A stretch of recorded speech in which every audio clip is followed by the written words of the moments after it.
The man suddenly noticed something approaching in the water. It climbed onto the raft very quickly, raised its tail in an attacking posture. Then more of these creatures climbed aboard one after another. Everyone on the raft hurriedly pushed and hit them. But these creatures had thick skin and weren't very afraid of humans. For a moment the water surface echoed with the sounds of slapping and striking, but suddenly these creatures all stopped attacking at the same time, then without exception dove into the water and scattered away.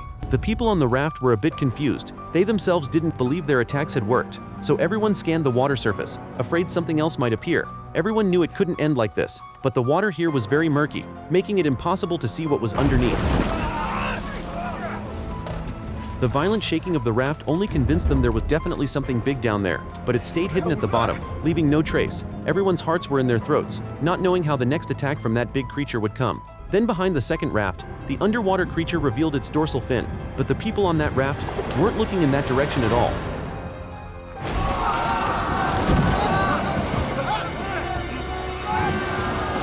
The huge creature lifted the raft with its head and rammed it into the raft ahead, but the raft wasn't sturdy. It fell apart on impact, and as the creature leaped out of the water, people finally saw it was an enormous monstrous fish. Those who fell into the water quickly swam toward the other raft, but one team member was knocked unconscious. What's worse, he was still carrying heavy equipment on his back.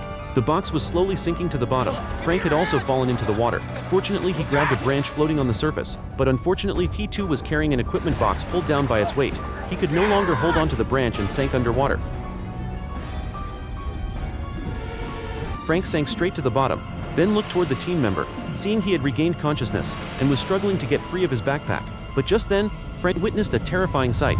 The monstrous fish circled in the water and began swimming toward them. He tried his best to signal warning, but underwater he couldn't make a sound. That teammate started rising toward the surface, which completely exposed him to the fish's view.